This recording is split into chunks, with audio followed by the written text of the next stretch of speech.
Hey everyone, welcome to my another tutorial series. So this series will be about reinforcement learning. I can call it, at first it will be about co-learning, then we'll explore more about more difficult strategies of learning. So why I decided to do this?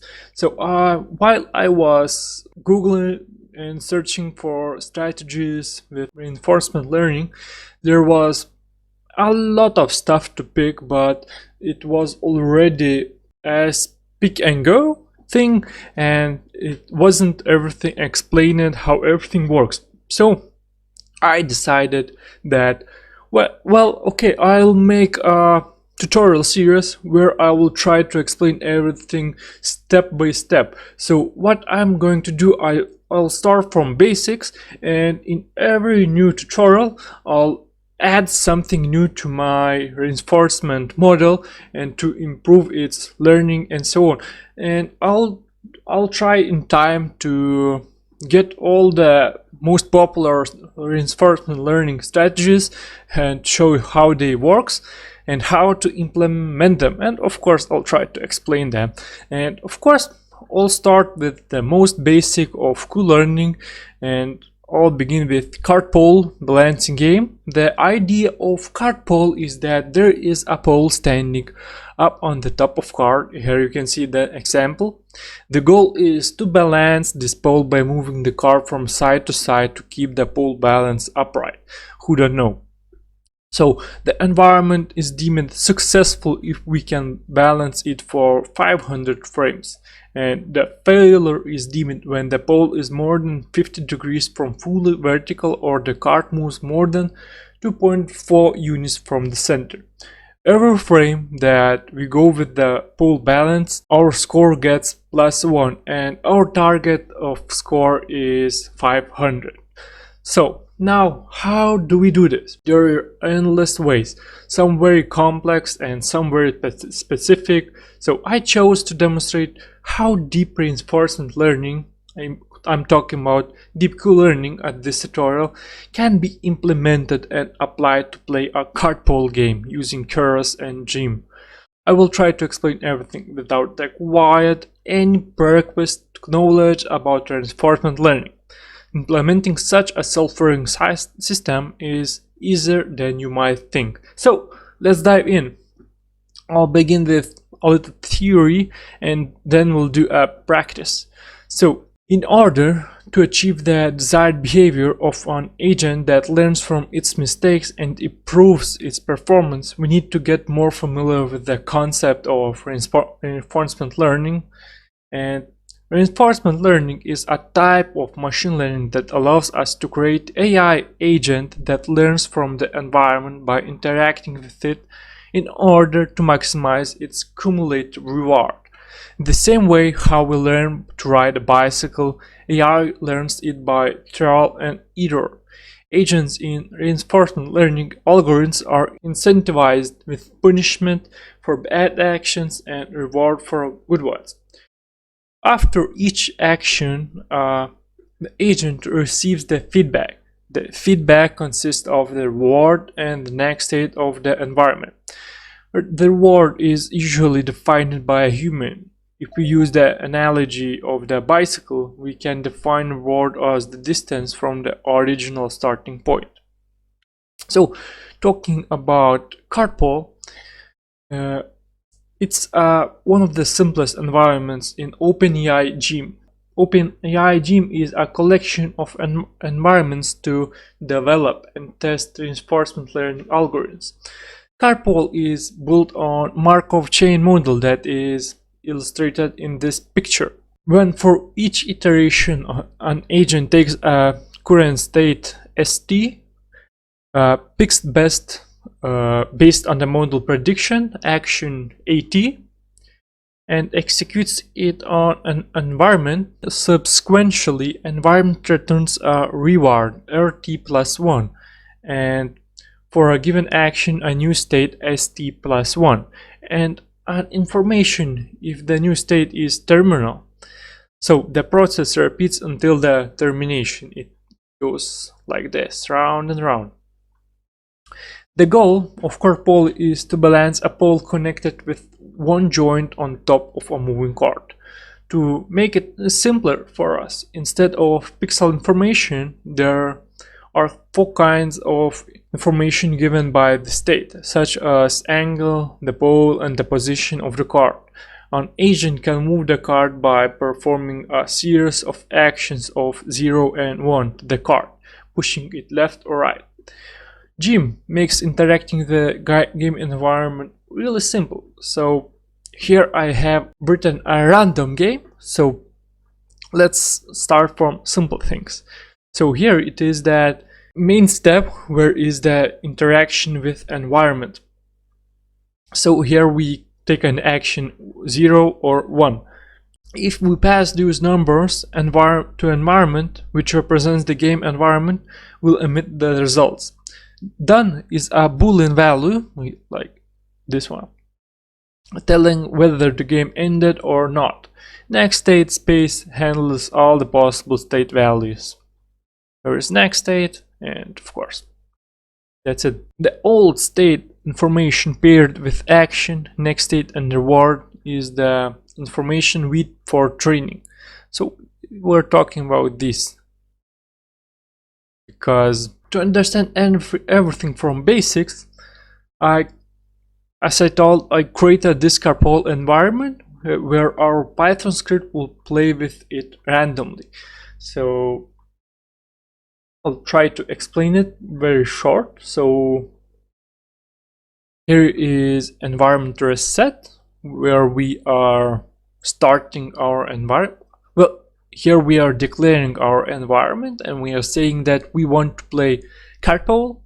Then we will play 10 episodes here in Range 10. And in each episode, in each game, we call environment reset. So this is the way how we could get our state of 0. So, and what we'll do, so because the game limit is 500, we'll choose 500. But in random games, we won't reach this. Never.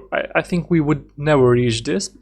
So here is environment render. It means that the Cartpole will be shown on the screen, how it moves and so on. And action space, here I choose 0 or 1 by randomly. And of course we here do our action 0 or 1, and we receive our state after this action. It lost, it won, it received reward, and what's the current state, as I told before. And of course we can print this out, and if done we break it. So let's try to see how it works. And of course, yeah, it was too short, you couldn't even see it. It was playing these random games too fast, so I'll just show it here. Yeah, as you can see, it moves the Cartpole, but it never reached a good score. Here you can see the states of it and so on. So this is only a random game, but it's a good starting point for us. So at first, in this tutorial, this is not about deep learning or neural networks, so I will not explain how it works in detail. I'll consider it just as a black box algorithm that approximately maps inputs to outputs. Of course, this will be in the first part. This is basically a neural network algorithm that learns on the pairs of examples, inputs, and output data, detects some kind of pattern, and predicts the output based on unseen input data. Neural networks are not the focus of this tutorial, but we should understand how it is used to learn in deep learning algorithm. So Keras makes it really simple to implement a basic neural networks. Here I wrote a full code not to waste my time of writing this basic tutorial, because it's quite a lot of lines to implement it, and it would take a lot of for me to implement. So anyway, you can read it on my text version tutorial on my website.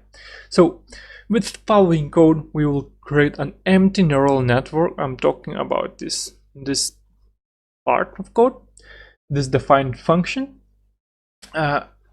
Loss and optimizer are the parameters that define the characteristics of the neural network, but we are not going to discuss it right now.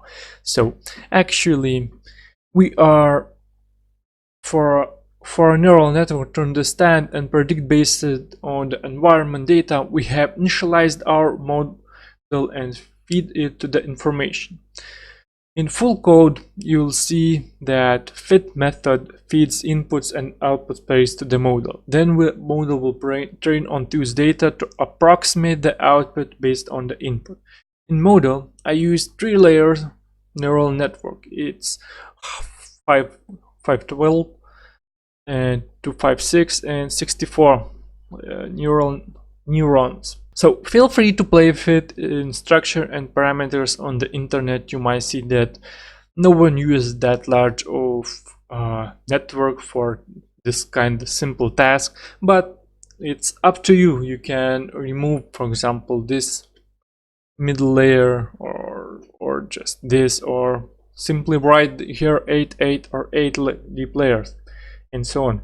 So later in training process you will see that what makes the neural network to predict the reward value from a current state. You will see that in code I will use a model fit from next state and reward, same as in standard Keras neural network model.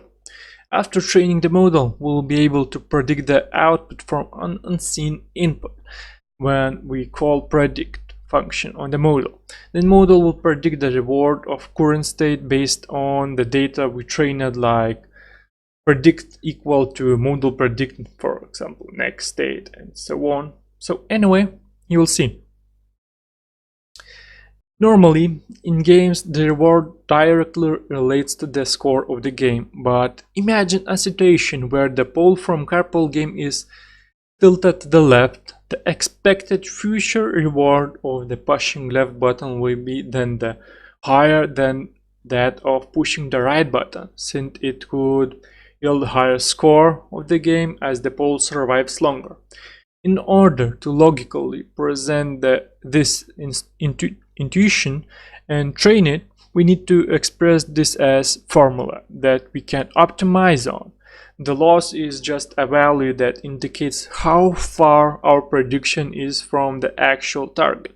For example, the prediction of the model could indicate that it sees more value in pushing the left button, then in fact it can gain more reward by pushing the right button.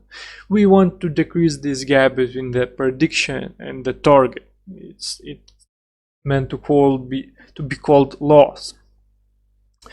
So we first carry out an action A and observe the reward R and resulting new state S. Based on the result, we calculate the maximum target Q and then discount it so that the future reward is worth less than immediate reward. Lastly, we add the current reward to the discounted future reward to get the target value. Subtracting our current prediction from the target gives the loss.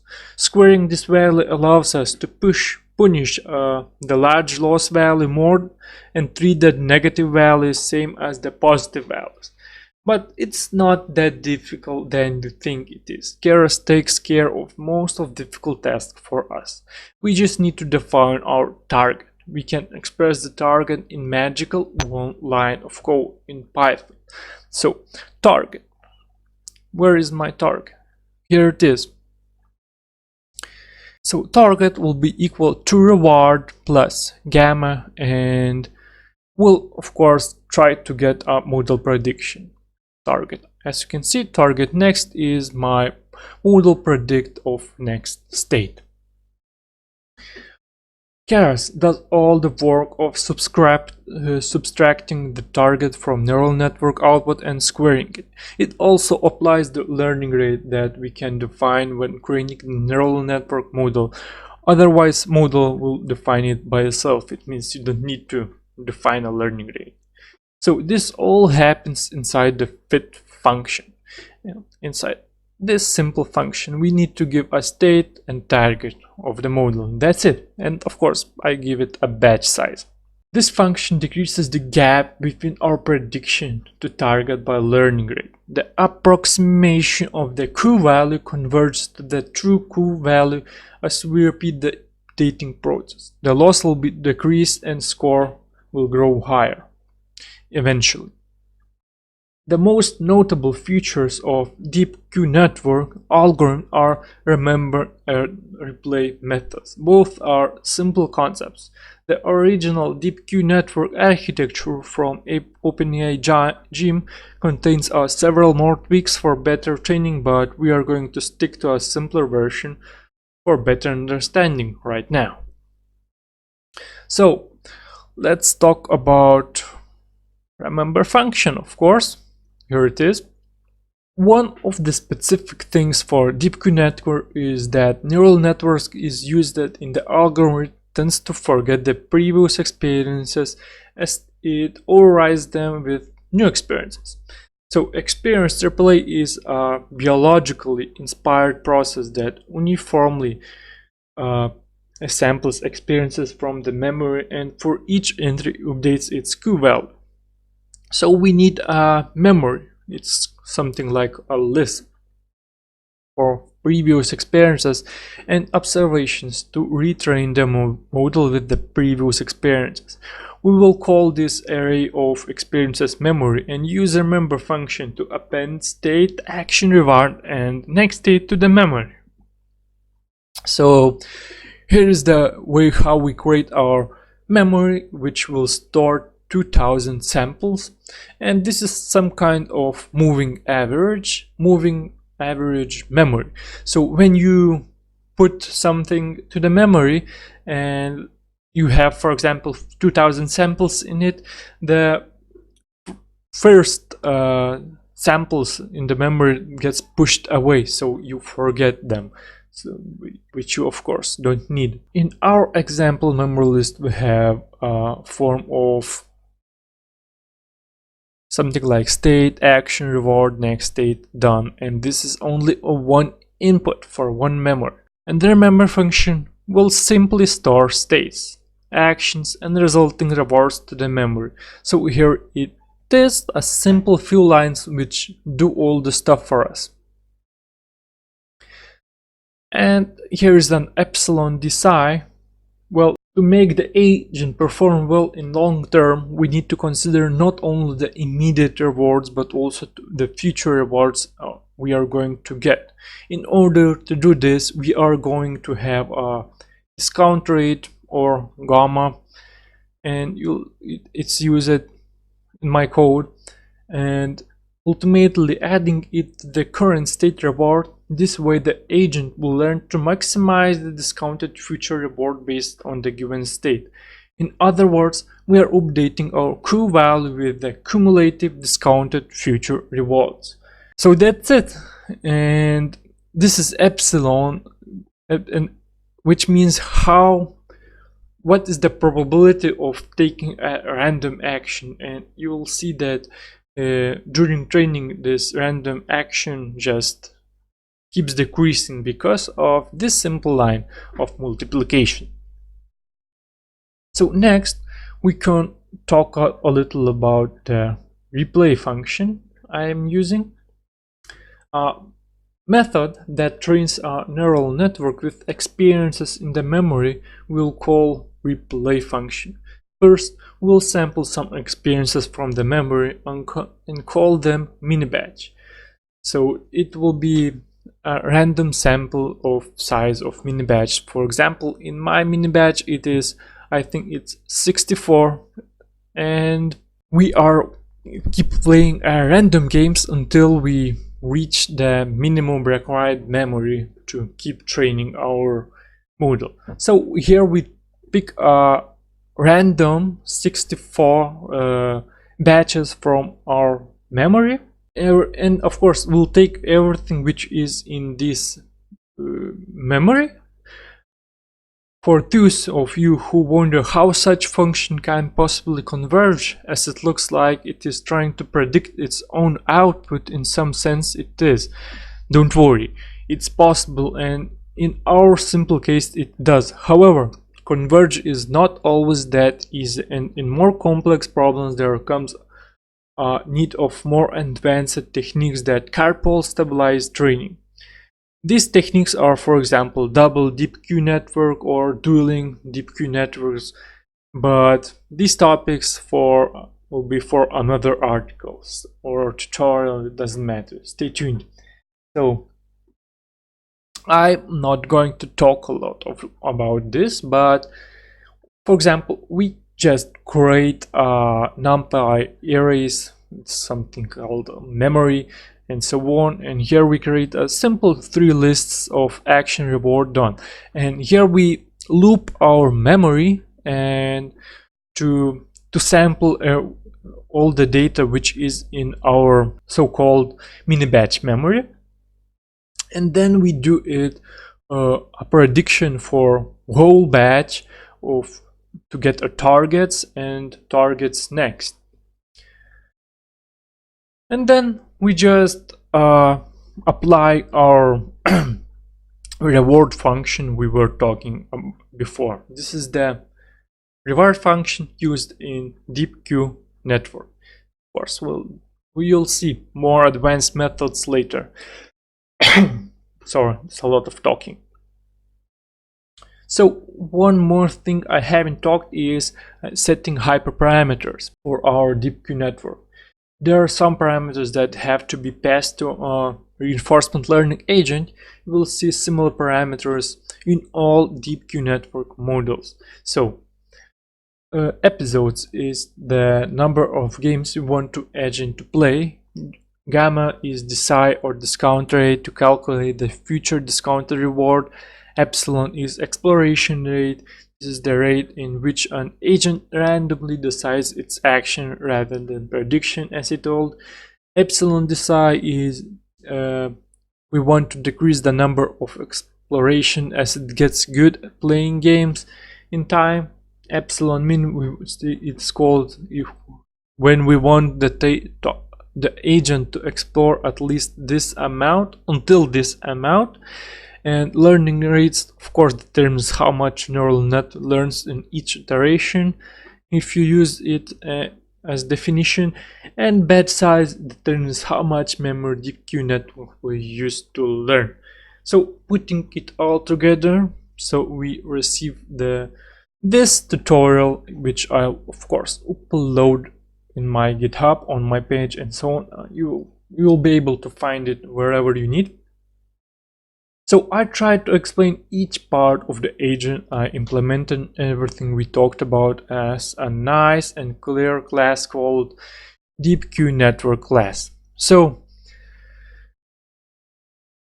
to cover everything, so here is, for example, act function, which I call to get my act. Here is a play of epsilon again.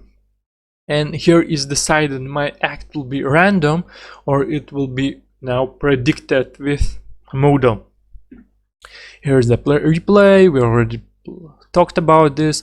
Here's the load and save model. Of course, we'll use this and you'll see how it works. And here is our simple run function. Okay, we can spend a little more time for this. So this code is responsible for training our DeepQ network model.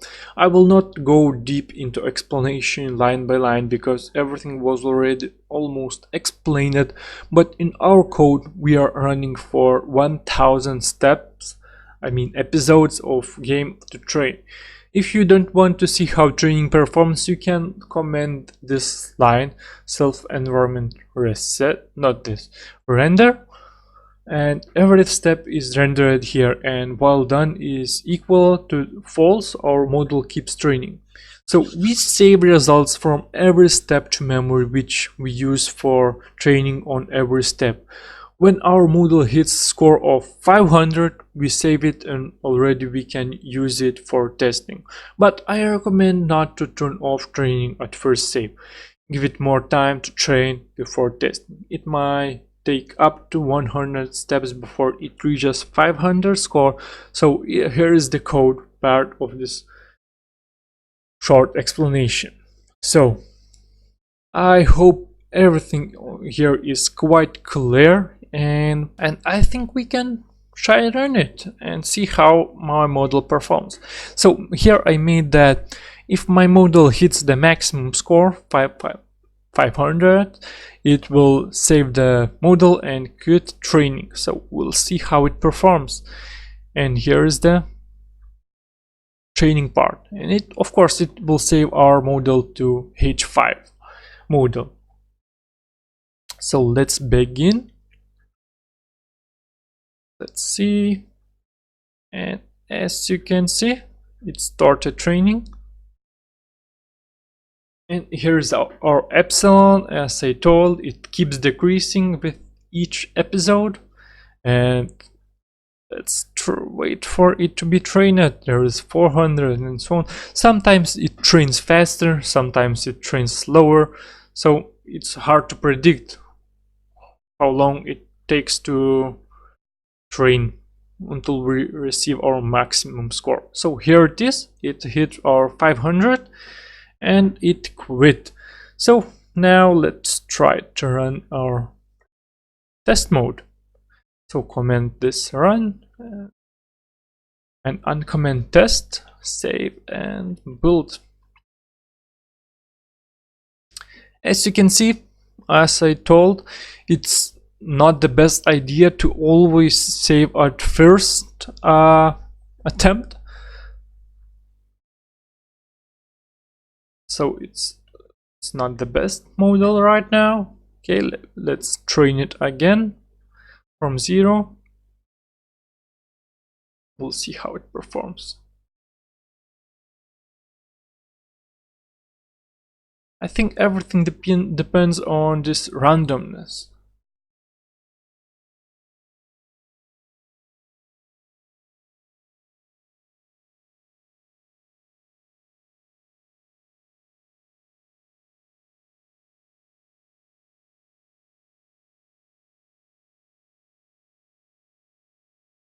Okay, it keeps training. Don't lose the hope.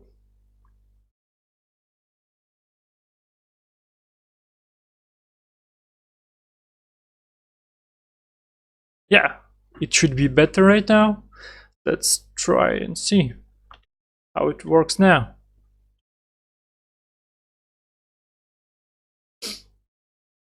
Well, at least it moves the level, but on every step it reaches 500. So actually, yeah, that's a quite nice goal, and it's quite simple. As you can see, we trained our Cartpole model with reinforcement learning step by step with each game, and it works. It works. So cancel build, cancel. So as you can see, I made already about 100 episodes, and as you can see, almost all of them reaches its maximum score. And of course, it could be interesting how it perform on more scores, and we'll do this in later tutorials, but sadly limit is 500 now. We'll test more later. So I think there's nothing more to tell. It's quite simple tutorial, and it's quite simple to understand how everything works. Just give it some time, practice, change something, change a deep network and so on. Just try different methods, and I tried to write the code as simple and as possible, that in later tutorials it would be quite easy to modify it, to add something or remove something from it, so we could experience in more different methods of training DeepQ network.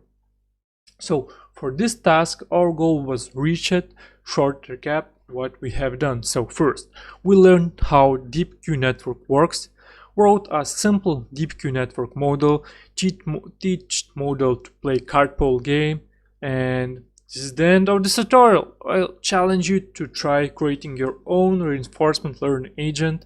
Let me know how they perform in solving the Cartpole problem.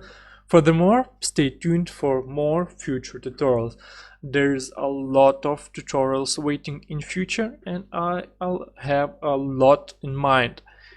Well, you understand what I mean, but there's coming very cool games in the future, and we'll see how the computer might learn to play them. So thank you all for watching. Good luck for playing with DQN network tutorial. Try it for yourself, try a different game, and so on. And of course, thank you again. Subscribe my channel that I could grow and make more tutorials for you, because of course I have a full-time job and I can't invest all of my time in these tutorials, but I'm doing what I can for now. Maybe in future I could do this by full-time, we'll see, but for now it is what it is. So thank you again, thank you for watching, and see you in our next tutorial. Goodbye.